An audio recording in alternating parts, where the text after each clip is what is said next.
Pocando pelo mundo, capixabas sem fronteiras que fazem a diferença. Olá, está no ar o Pocando pelo Mundo, programa mensal do Século Diário, com personalidades do Espírito Santo que se destacam fora do estado.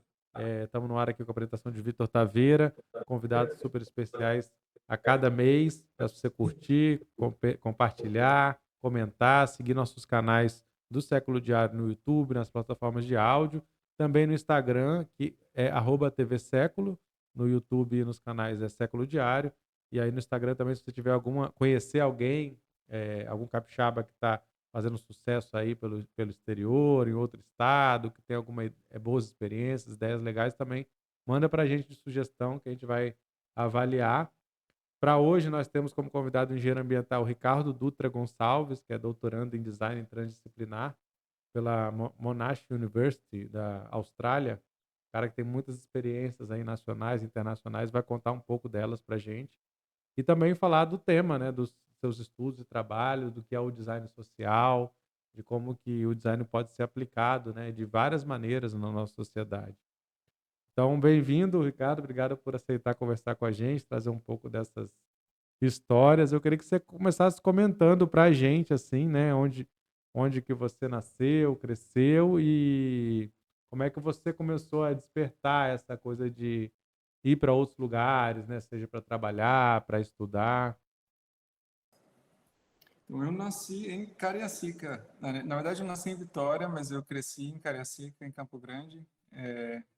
E eu acho que talvez desde a adolescência, acho que quando eu tinha 13 ou 14 anos, eu já queria ir para outros lugares. Eu acho que foi sempre muito cedo. Eu lembro, eu estudei na escola técnica, né? E eu lembro quando um ano da escola técnica teve uma aluna intercambista na minha turma da Finlândia. E eu lembro que ela chegou na escola técnica, ela tinha 14, 15 anos também, e ela falava vários idiomas. Ela falava francês, finlandês, inglês, e isso foi uma experiência que me marcou, assim, que ela falava tantos idiomas e a gente, sabe, todo mundo aqui de Vitória, já estar na escola técnica já foi uma experiência interessante de abertura, né? Porque era uma escola que, estando em Vitória, ela tinha pessoas da Grande Vitória inteira. Mas daí chegando lá, né, no meu primeiro ano, ter uma pessoa de outro país na sala, eu acho que me trouxe a ideia acho que despertou uma ideia, uma vontade grande de viajar. Então, eu acho que essa vontade ela veio desde aí, desde cedo. Como é que foi sua primeira experiência fora do Espírito Santo? A primeira vez que eu viajei, eu fiz eu estava na UFES já, né? Eu fiz engenharia na UFES e eu estudava francês no Centro de Línguas. Eu tinha uns 20 anos, acho que eu tinha 19, 20 anos na época. E o Centro de Línguas, junto da Aliança Francesa, fez uma competição com o governo francês de idiomas, que chamava Allons en France, que era um programa de você escrever uma redação, né? Eles fizeram como se fosse uma redação teste, e eles selecionaram 6 pessoas do Brasil para irem nesse intercâmbio. E essas pessoas eram de estados diferentes, né? E daí a minha redação eu ganhei pelo Espírito Santo na época e eu fui para a França.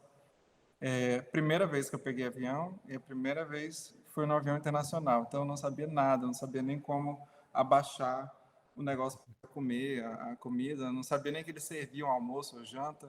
Eu fui completamente despreparado.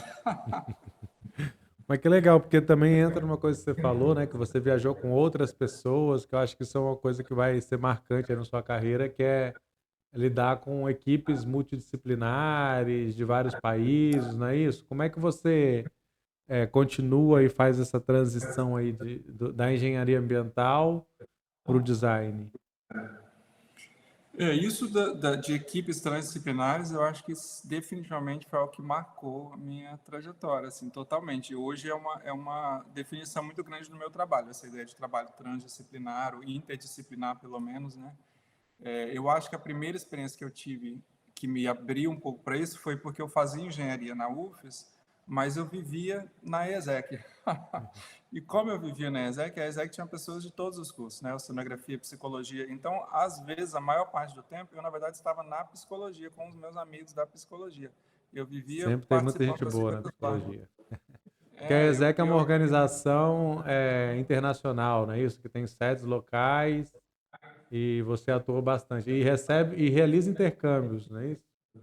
Isso, o meu primeiro intercâmbio, na verdade, profissional, depois, né, da França, esse da França foi um processo do governo francês, que era um intercâmbio cultural. O meu intercâmbio profissional, o primeiro foi pela ESEC, que eu conheci durante a universidade. E é uma organização que trabalha com desenvolvimento de liderança em jovens, e eu fiz parte da ESEC em Vitória, né, por uns 5 anos. E fiz meu intercâmbio para a Índia. Foi assim que eu fui morar na Índia. Inicialmente foi pela ESEC. Depois eu acabei ficando na Índia, mas foi pela ESEC no início. E como é que você foi parar na Índia? Por quê? O que você foi Então, fazer? Por que como você escolheu lá eu também? fazia engenharia, mas eu não me identificava tanto com a parte técnica, assim, de ter que, sabe, resolver as coisas técnicas. Eu achava que eu gostava muito das pessoas. E eu queria fazer algum trabalho que tivesse a ver com as pessoas. E estando na ESEC, né, estando num ambiente que já era com pessoas de vários cursos, eu acabei decidindo me candidatar a uma vaga de trabalho, de intercâmbio de trabalho na Índia com desenvolvimento humano, né, em uma empresa.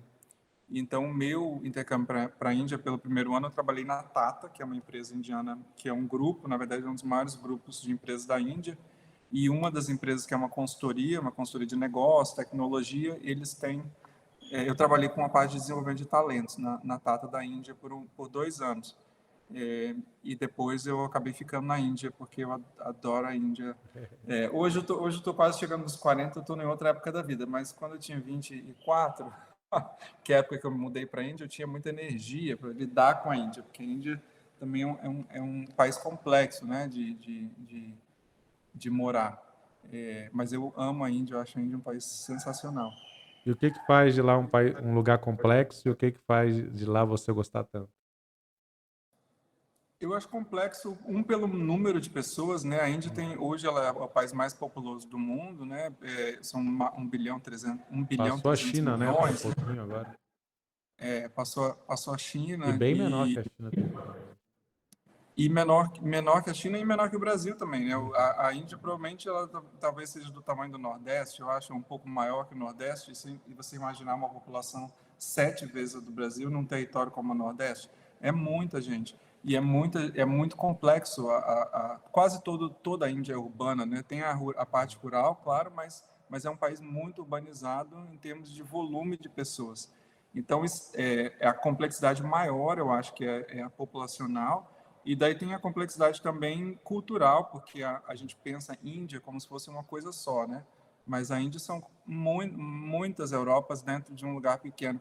É um país muito diverso, né? Cada estado tem uma língua, cada estado tem crenças e deuses e adorações diferentes. Então é uma diversidade cultural muito grande. Eles não chegam a nem falar línguas parecidas. Não são nem que essas línguas são parecidas, são duas bem diferentes.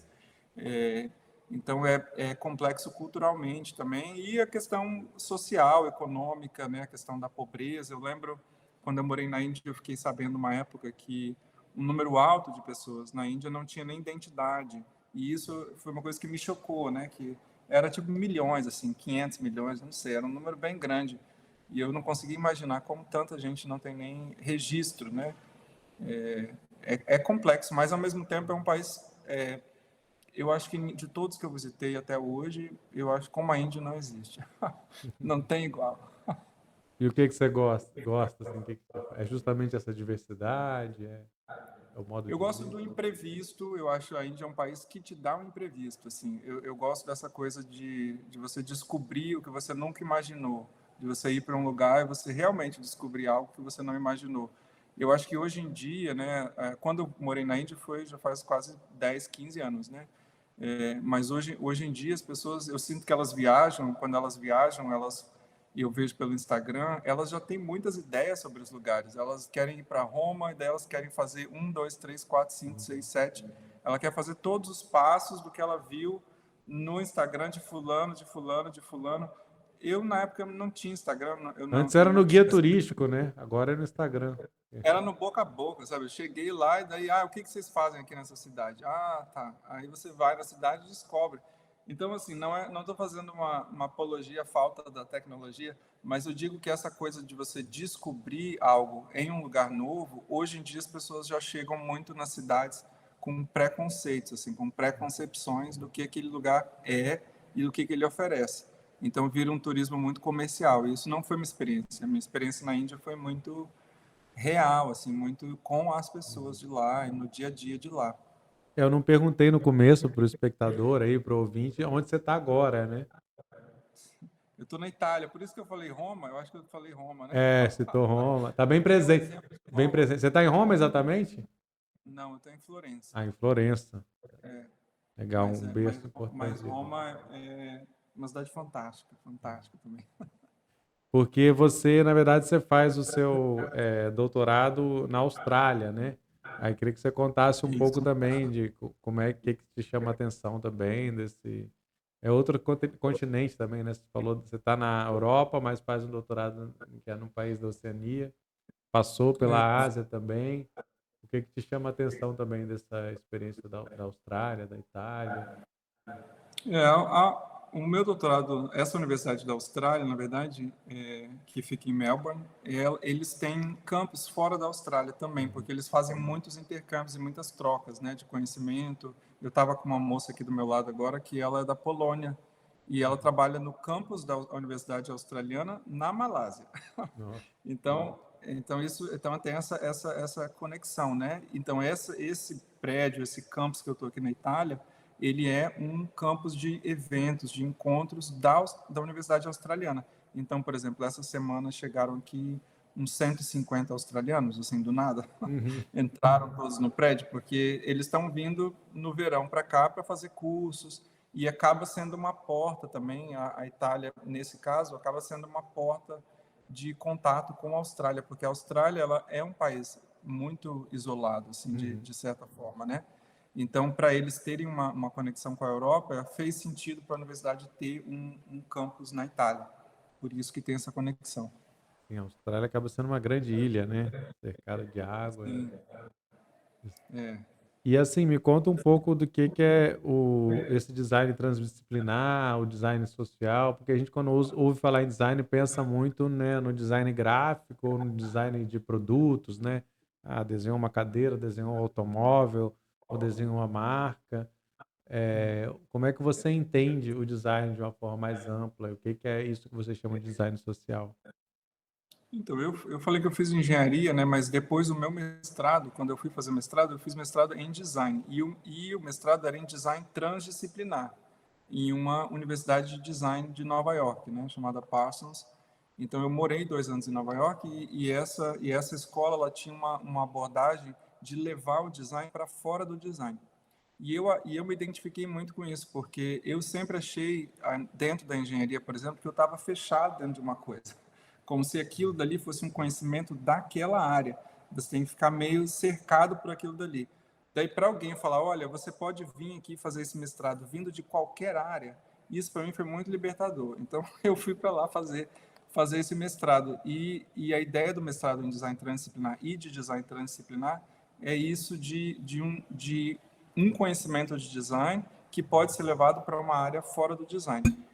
Como eu tinha uma experiência de trabalho com educação, com aprendizado e com inovação social, eu trabalho muito levando abordagens de design, né, para educação, para inovação social, para essas outras áreas. E hoje, meu doutorado, por exemplo, ele é design em educação. Então, trazendo design para a educação. As pessoas pensam, em geral, em design como um produto, ou como uma coisa física, ou até digital hoje em dia, né? Design de um game, ou de um website.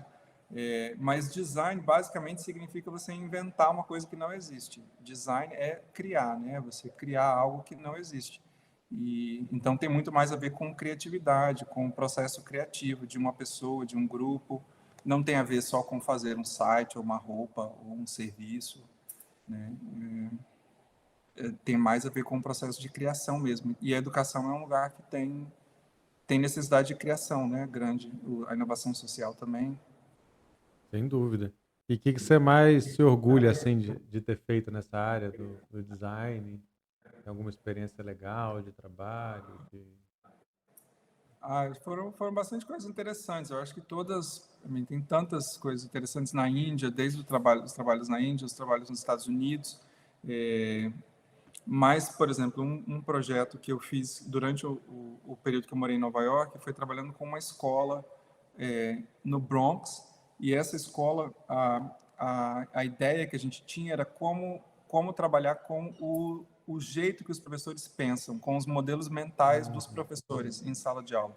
A gente tinha uma pesquisa da Austrália, que foi uma pesquisa que eu me conectei, né, até no doutorado, que dizia que, às vezes, as escolas, por exemplo, elas fazem uma modificação no espaço físico da escola, no ambiente físico, mas os professores não conseguem usar esses ambientes novos, porque isso tem muito a ver com a forma como eles pensam, né? E São você mudar a forma... viciados, né? E do E você modelo de mudar educação, né? Do que aprenderam na faculdade. do próprio modelo de educação deles, né? Então tem uma questão de mudar modelos de pensar, não mudar só a parte física, né? Então o design não seria só o design do prédio, o design da sala, o design da tecnologia. É o design também de como as pessoas que fazem isso tudo pensam sobre aquilo e como elas interagem com aquilo tudo. E a gente fez um jogo interativo que ficou muito interessante, e ele foi muito usado na Austrália, na Nova Zelândia. Ele acabou sendo usado por escolas públicas e sendo difundido pela Universidade de Melbourne como um modelo de trabalho nas escolas públicas da Austrália e da Nova Zelândia. Isso foi um projeto que ganhou uma repercussão interessante. Bacana. E esse programa aqui, ele é um pouco capixabista, assim, né? A gente fala muito, gosta de falar, trazer, né, as pessoas que estão fora para falar do Estado. Pode falar mal também, entre nós, né? Quem não é capixaba não pode falar mal, mas a gente pode falar bem, falar mal, o que quiser. Mas eu queria que você contasse um pouco para você como é ser, né, um capixaba fora do Espírito Santo, como você leva o Estado, né, onde você vai, e como você faz também para lembrar, para manter, se você tem coisas que você acha que são marcas também suas, né, do lugar de onde você vem, sejam físicos ou sejam culturais. Eu acho assim, que quando a gente sai, né, de casa, isso não só do Brasil, mas de qualquer lugar, quando você sai do seu lugar de origem, né, e você vai para outro lugar, é muito difícil você não ter uma relação de terra mesmo com a sua origem. É muito difícil isso é muito complexo, porque eu acho que é alguma coisa nossa mesmo de ser humano, assim, a gente tem uma relação com a nossa origem, que é muito forte, e eu acho que ela é muito marcante para muitas pessoas. E eu acho que esse marcante não é só positivo, não, é marcante também de desafiante, às vezes, de você não se ver em um lugar e você sair, ou de você se ver naquele lugar, mas ainda assim você sair. Então, quando eu saí do Espírito Santo, eu realmente não me via no Espírito Santo. Eu tinha essa vontade de fazer outras coisas, de descobrir outros lugares, de ir para outros lugares. Mas cada vez que eu viajo mais, eu conheci, morei em lugares diferentes, eu sinto que isso não é só do capixaba, isso é do ser humano em qualquer cidade, em qualquer lugar do mundo. As pessoas que, quando elas estão no lugar, elas têm essa tendência a querer explorar mais. São poucas as cidades do mundo que tem tudo, né? Por exemplo, Nova York é uma cidade que você pode dizer que tem tudo. Então, assim, por um nova-iorquino sair de Nova York falando que falta coisa em Nova York, não teria motivo, né? Mas fora Nova York, não existem muitas Nova Yorks no mundo, né? Então, e você está em um lugar, por exemplo, como Nova York, é muito intenso de viver, né? Mas eu só estou falando isso tudo para não dizer que é só uma questão do capixaba que sai. Mas quando eu saí, eu tinha isso mesmo de explorar, de conhecer, de me expandir. Eu acho que era essa a ideia, de abrir minha cabeça para o que vier, entendeu? No mundo. E hoje, assim, depois de 20 anos já, eu acho que eu me conecto mais com essa coisa de ter vindo do Espírito Santo, com a origem da minha família, por exemplo, com a origem do meu pai, da minha mãe, né? Minha mãe tem origem de comunidades imigrantes, né? Alemãs no interior do estado. Meu pai já tem uma origem mais negra, indígena. Então isso tudo para mim hoje é uma fonte muito grande de pensar da onde eu vim e por que eu vim, né? Dessa história. Então acho que a minha relação com o Espírito Santo hoje ela tem um pouco disso e também de casa, né? Eu tenho um apartamento em Vitória, né? E eu moro em Vitória. Então, hoje eu digo que eu moro em Vitória. Então, eu voltei, né? Depois Sim. desse tempo todo, eu também voltei. Voltou, de vez em quando você está fora, né? Você falou que você vai para a Austrália e volta e tal, né? Isso. E, e quando você está fora, assim, que o pessoal, você fala que você é de Cariacica, Espírito Santo, de Vitória, o que o pessoal fala, o que você fala? Porque geralmente as pessoas não conhecem, né? Conhece Rio de Janeiro, conhece Salvador, São Paulo, mas o que você fala daqui? Eu reparo sim que as pessoas não conhecem, elas não sabem, né? Em geral, elas não têm essa referência. Elas têm a referência do Rio e de São Paulo, mas eu acho que às vezes nem do Rio, nem de São Paulo.